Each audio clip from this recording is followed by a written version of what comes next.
Hello and welcome friends, sports 9 में आपका स्वागत है। टी20 वर्ल्ड कप को लेकर एक बड़ी खबर आ रही है। बांग्लादेश और आईसीसी के बीच में जो है वो तनातनी चल रही थी और आपको पता है कि भाई बांग्लादेश अड़ा हुआ था, आईसीसी अपनी मांग कर रहा था। अब इस पर एक फाइनल जो है ना वो मोहर सी लग गई है। बांग्लादेश क्रिकेट बोर्ड को झटका लगा है, आईसीसी ने उसकी मांग खारिज कर दी और बाकायदा डेमोक्रेटिक तरीके से वोटिंग कराकर जो है ना इस पर फैसला लिया गया। अल्टीमेटम उनको दे दिया गया। पूरी खबर क्या है पहले आपको वो बताते हैं, उसके बाद इस पर चर्चा करेंगे। दिखाएं जी ग्राफिक्स, पूरी खबर बता देते हैं क्या है। आईसीसी से बांग्लादेश क्रिकेट बोर्ड को जो है वो चेतावनी यहां पर जो है वो दे दी गई है।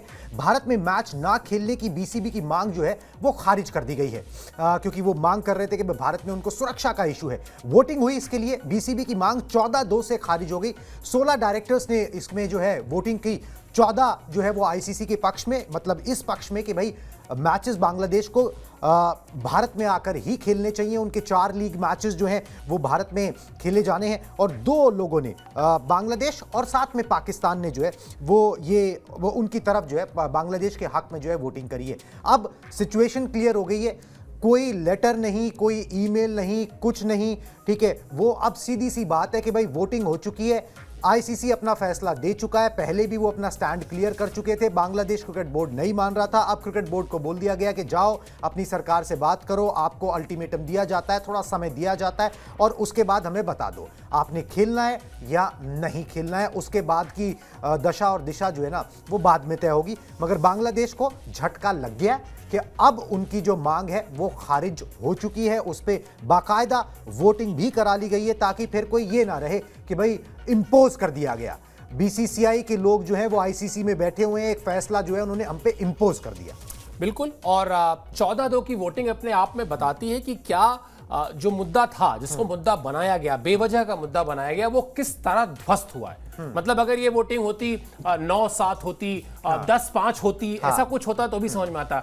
14-2 बताता है कि ये मुद्दा था ही नहीं, ये असल में कंसर्न था ही नहीं। और ये कंसर्न हो भी कैसे सकता है कुणाल? हम और आप 25 साल की क्रिकेट तो कम से कम भारत की देख ही रहे हैं। मतलब आज अगर भारतीय टीम या भारतीय क्रिकेट कंट्रोल बोर्ड और आईसीसी ये मान ले कि भारत जो है वो बांग्लादेश के लिए सेफ नहीं है, तो आप कैसे कहेंगे कि फिर भारत जो है वो ऑस्ट्रेलिया के लिए सेफ है या इंग्लैंड के लिए सेफ है या न्यूजीलैंड के लिए सेफ है? और उससे भी बड़ी बात, तस्वीर को थोड़ा और बड़ा करते हैं। ऐसे वक्त में जब भारत की सरकार चाहती है कि पूरी दुनिया में अपने आप को स्पोर्टिंग नेशन के तौर पर भी एक बड़ी पावर के तौर पर प्रोजेक्ट किया जाए, आप ओलंपिक की मेजबानी लेकर आना चाहते हैं, आप कॉमनवेल्थ गेम्स करा चुके हैं, फिर कराने जा रहे हैं, आप एशियन गेम्स कराना चाहते हैं। ऐसे में अगर आप ये मान लें कि बांग्लादेश सुरक्षित नहीं है तो फिर वो संभव नहीं। तो इसीलिए बिल्कुल डे 1 से फर्म डिसीजन था कि नहीं, इस मामले को मानना ही नहीं है जी। और चूंकि ऐसा लग रहा है कि लड़ाई बीसीसीआई वर्सेस बीसीबी थी, ऐसा नहीं है, ऐसा नहीं। ये टूर्नामेंट आईसीसी का है। हाँ। और आईसीसी को देखना है कि ये टूर्नामेंट जो है उसकी साख बनी रहे, वो जहां पर आयोजित किया जा रहा है वहां उस बोर्ड की साख बनी रहे,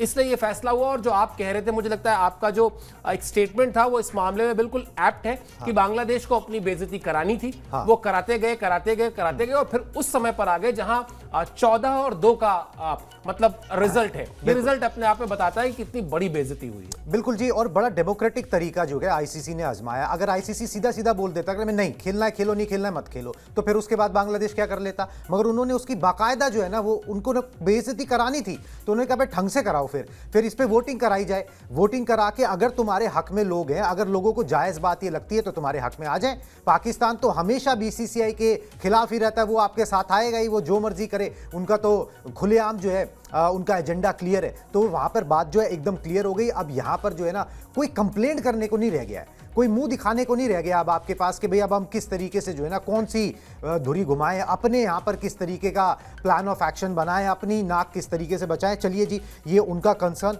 वो जाने कि किस तरीके से उन्होंने यहाँ पर जो है पूरे मामले को जो है आगे बढ़ाया है। अब इस अहम मीटिंग के कुछ आपको जानकारी और देते हैं।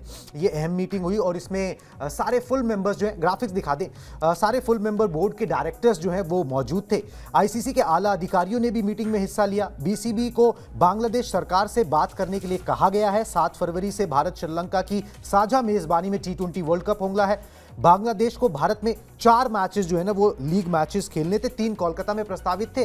बीच में ये भी आया था कि भाई अगर आपको इतना इशू है तो चलो हम ना मैचेस का वेन्यू बदल देते हैं, मगर उनको इशू कुछ और ही था। उन्होंने इसको नाक का सवाल बना लिया और उनको लगा कि अगर पाकिस्तान क्रिकेट बोर्ड से अगर कोई सपोर्ट मिल रहा होगा, कोई बातचीत हो रही होगी, तो फिर यहाँ पर हमारी दाल गल जाएगी और वो घेर लेंगे। मगर वो उस तरीके की बातें यहाँ पर चल नहीं पाई। बेसिकली सर राजनीति का शिकार जो है ना वो बांग्लादेश क्रिकेट बोर्ड भी हो गया, उसके खिलाड़ी भी हो गए। अब नुकसान कराने पर वो आमादा है। अब इनके पास 2 ऑप्शन बचते हैं कि भाई या तो ये दबे मन से जो है ना मान लें कि चलो जी भाई हमको आपने दबा लिया, हम मान लेते हैं, हम नहीं आ रहे, या फिर अपनी मांग पे अड़ जाएं कि हम अपनी नाक नहीं कटवाएंगे जी अपनी सरकार की, अपने देश के अंदर हमको वहां पर जो है वोट चाहिए, हमको वहां पर एक परसेप्शन बना के रखना है, हम नहीं जाएंगे, हम नहीं खेलेंगे। दोनों सूरत हाल में जो है ना नुकसान बांग्लादेश क्रिकेट का हुआ है। बिल्कुल कुणाल, और इसको थोड़ा और विस्तार से समझा देते हैं। पहली बात तो अभी जो आप ये अपडेट दिखा रहे हैं इसमें आप बता रहे हैं कि आईसीसी ने बांग्लादेश क्रिकेट बोर्ड को कहा कि वो अपनी सरकार से बात करें। यानी कहीं ना कहीं ये बात साफ है कि बांग्लादेश क्रिकेट बोर्ड तो समझ रहा है कि हमें क्या नुकसान होने जा रहा है, हम किस तरह से एशियाई क्रिकेट में अलग थलग पड़ने वाले हैं अगर इस मामले में पंगा लेते हैं तो, लेकिन वहां की सरकार नहीं समझ रही है। अब आप अक्सर ये देखते होंगे कि फला जो जितने भी ओलंपिक स्पोर्ट्स होते हैं, भारत में भी होता है कई बार कि मुक्केबाजी संघ की मान्यता रद्द कर दी साहब। क्यों? क्योंकि वर्ल्ड फेडरेशन ने उसकी कहा। ऐसा क्यों होता है? ऐसा इसलिए होता है कि जितने भी स्पोर्ट्स फेडरेशंस होते हैं वो एक ऑटोनॉमस बॉडी होते हैं, उनकी जो जवाबदेही होती है वो उस खेल की जो सर्वोच्च संस्था है उसके प्रति होती है, ना कि उस देश की सरकार के प्रति। उदाहरण के लिए मान लेते हैं आज की भारत में मुक्केबाजी संघ में कुछ ऐसी चीज हुई जिसको लेकर कि सरकार ने दखलंदाजी की। सरकार ने कहा कि नहीं साहब चुनाव कराएंगे, पर्यवेक्षक बिठाएंगे, ये करेंगे वो करेंगे, ऐसा होता है।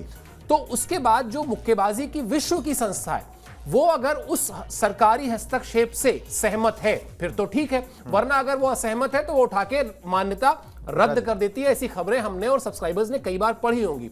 कहने का मतलब बहुत सीधा साधा है, साफ है।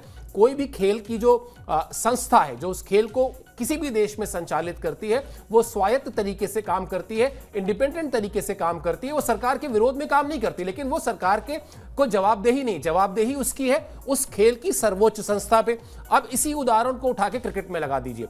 बांग्लादेश क्रिकेट बोर्ड की जो जवाबदेही है वो बांग्लादेश सरकार के लिए नहीं है, वो आईसीसी के लिए है, क्योंकि आईसीसी दुनिया में क्रिकेट को संचालित करता है। इसीलिए आईसीसी ने अभी भी ये जो थोड़ा वक्त दे दिया कि चलो कि गुरुवार तक का समय ले लो, वो इसीलिए दिया कि कोई समझदार आदमी बांग्लादेश क्रिकेट बोर्ड से जाकर बांग्लादेश की जो ये सरकार है अभी उसको समझाए, वहां जो वो स्पोर्ट्स के नए एडवाइजर आए हैं उनको समझाए कि आप तो अभी चले जाओगे लेकिन उसके बाद ये हमारे ऊपर जो बैन लग जाएगा या हमको जो तमाम तरह के इसके रिपरकशंस झेलने पड़ेंगे वो ज्यादा महंगा होगा। और बांग्लादेश जो कि क्रिकेट क्रेजी नेशन है, जहां क्रिकेट की बड़ी बाजार है, वो बहुत पीछे चला जाएगा। तो प्लीज ऐसा मत कीजिए। इसके लिए आईसीसी ने उनको मौका भी दे दिया। कुल मामला ये है। बिल्कुल जी, और एक बार ना मामला दोबारा से आपको बता भी देते हैं कि कहां से ये कहानी, पूरा घटनाक्रम जो ना कहां से कहानी शुरू हुई।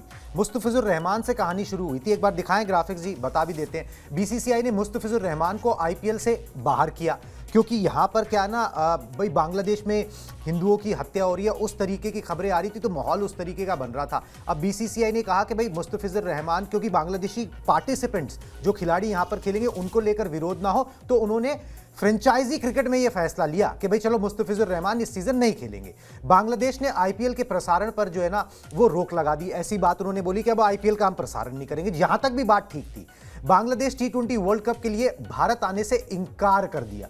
अब भाई ये मसला तुम्हारा 2 बोर्ड्स का मान लेते था या 2 देश का था, तुम उसको उसी स्तर पे निपटाते। तुमने वो आईसीसी के टूर्नामेंट में खेलने से इनकार कर दिया क्योंकि भारत आना पड़ेगा। वो फिर एक गलत स्तर पे जाके ना बात ये लोग करने लगे। फिर आईसीसी ने समीक्षा के बाद जो है बांग्लादेश को नसीहत भी दी। उस पर भी बांग्लादेश ने झूठ बोला कि आईसीसी के जो सिक्योरिटी पर्सोनल्स हैं, सिक्योरिटी इंचार्ज हैं, उन्होंने मान लिया। आईसीसी को बाकायदा लिखना पड़ा कि किसी ने ऐसी बात नहीं बोली है कि आपकी सुरक्षा को वहां पर खतरा है। तो फिर वहां पर उनकी फजीयत हुई। फिर बांग्लादेश अगर नहीं खेलता है तो अंततः होगा क्या कि भाई 20 टीमें तो खेलनी है, किसी और को उनकी जगह खेलना है, तो फिर स्कॉटलैंड को यहां पर जो है वो मौका मिल सकता है। बात यहां खत्म नहीं होती है, बात फिर यहां से शुरू होती है कि भाई अगर आपने ये किया, आपने ये डेंट लगाया, तो 95% of the funding Bangladesh cricket board की ना बीसीसीआई से आती है ना किसी और बोर्ड से आती है, वो आईसीसी से आती है।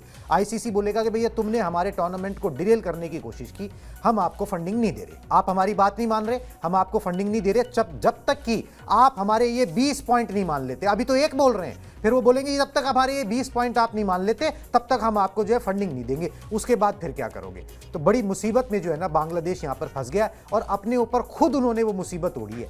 नजरुल इस्लाम जो है ना वो स्पोर्ट्स सलाहकार, वो जाके वो कहीं पे यूनिवर्सिटी में फिर सलाहकार बन जाएंगे, ठीक है, फंस जाएगा यहां पर सारे खिलाड़ी और वो बोर्ड। बिल्कुल फंस जाएंगे खिलाड़ी। और आप देखिए कि आपने भी बांग्लादेश का दौरा किया है, मैंने भी बांग्लादेश का दौरा किया है। बांग्लादेश में, श्रीलंका में, पाकिस्तान में, भारत में जो क्रिकेट का क्रेज है वो हम सब जानते हैं। और कोई भी स्पोर्ट्स जो है कुणाल, वो सिर्फ स्पोर्ट्स नहीं होता, वो आपके देश के ब्रांड एम्बेसडर्स उससे जुड़े होते हैं। आप ये देखिए कि एक मुस्तफिजुर रहमान का ये 2026 आईपीएल का मामला था, 9 करोड़ रुपए देकर उनको खरीदा गया था ना। तो ऐसा कोई बायसनेस नहीं थी कि नहीं बांग्लादेश वालों को नहीं लेना, ये नहीं करना, वो नहीं करना, जैसा पाकिस्तान के साथ तय कर दिया था कि नहीं खेलना, उनको नहीं बुलाएंगे। तो आपको मौका मिलता था, प्रोबेबली बहुत शांत तरीके से ये आईपीएल निकल जाता, बातचीत खत्म हो जाती, अगले आईपीएल में आप वापस आके खेल सकते थे। लेकिन अब क्या होगा, अब ये सिर्फ आईसीसी का जो आपने बताया वो तो एक पक्ष है। इसका एक पक्ष ये भी है कि फिर जैसे पाकिस्तान के खिलाड़ी बैन है, और किसी भी पाकिस्तानी खिलाड़ी से न कहिए कि कैमरा आपके सामने नहीं है, आप जरा सच सच बताइए आईपीएल खेलना चाहते हैं, वो कहेगा जी मैं बिल्कुल खेलना चाहता हूं, क्योंकि उससे ज्यादा पैसा कहीं से मिलता नहीं। तो इससे मुस्तफिजुर रहमान के एक प्रकरण से आपने पूरे के पूरे बांग्लादेश क्रिकेट के जितने भी खिलाड़ी, एग्जिस्टिंग खिलाड़ी जो अलग अलग टीमों में खेलते थे, और आने वाले समय के वो तमाम खिलाड़ी जो खेल सकते थे, उन सब पे फुल स्टॉप लगा देंगे। क्योंकि एक बार में बीसीसीआई एक दिन में ये फैसला देगा कि ये हमारी लीग है, किसी का अधिकार नहीं है इस पर, हम इसमें बांग्लादेश के प्लेयर्स को नहीं लेंगे तो नहीं लेंगे। तो वो जो क्रिकेट का नुकसान हुआ, वो जो वहां पर खिलाड़ियों का आर्थिक नुकसान हुआ, और उसके लिए जिम्मेदार कौन है? जिम्मेदार वहां की सरकार है, जिसमें कुछ लोग, जैसे हम और आप मजाक में कहते हैं ना कि चने की झाड़ पे मत चढ़ाओ। अगर कोई आपसे कहे कि आप फला एक्टर की तरह लगते हैं, तो नहीं कि नहीं यार चने की झाड़, तो वो चने की झाड़ पे चढ़ाया, और ये बांग्लादेश क्रिकेट बोर्ड चढ़ भी गया उस पे कि वो आईसीसी से भिड़ गया, बीसीसीआई से भिड़ गया। नतीजा आप सबके सामने। बिल्कुल, अब या तो वो चढ़ा या उसकी मजबूरी थी, वो दोनों केस सिनेरियो के अंदर जो है ना यही हुआ है। मगर इसमें एक चीज और है, इससे पहले मुझे लगता है मजबूरी को मैं इसलिए देख रहा हूं, मान लेते हैं सरकार कह रही है और वो सरकार की बात मना कर देते, क्या होता? सरकार बैन कर देती क्रिकेट, ठीक है, ये संभव है। सरकार उसके बीसीबी के अध्यक्ष को हटा देती। हाँ, लेकिन बांग्लादेश में जो अवाम है, जो क्रिकेट प्रेमी अवाम है, वो कुछ करता। वो उनके देश के भीतर का मामला होता। हो सकता है 6 महीने के लिए बांग्लादेश की टीम नहीं क्रिकेट खेलती। आप क्रिकेट को, कोई भी सरकार किसी भी देश के क्रिकेट को नहीं खत्म कर सकती है। यहां तो आप आईसीसी से भिड़ गए, मतलब देश जो दुनिया में क्रिकेट को संचालित करते। बेसिकली हाँ वही हुआ है कि आपने हर एक ने अपनी जान बचाने के लिए ना क्रिकेट का नुकसान वहां पर कर दिया। बीसीसीआई की तारीफ करनी होगी, उन्होंने कोई इर्रेस्पॉन्सिबल जवाब जो है ना इस पर नहीं दिया है, कोई ऐसा रिएक्शन नहीं दिया है जो आग में घी डालने का काम करे। उनका मसला था ही नहीं, वो इसमें पड़े नहीं, और बिल्कुल उन्होंने सही यहां पर किया। बांग्लादेश क्या फैसला लेता है या नहीं लेता है, ठीक है, आईसीसी को फिर मजबूरन फैसला लेना पड़ता है। सारी अपडेट्स आप तक पहुंचाते रहेंगे। आप हमारे साथ जुड़े इसके लिए बहुत बहुत शुक्रिया।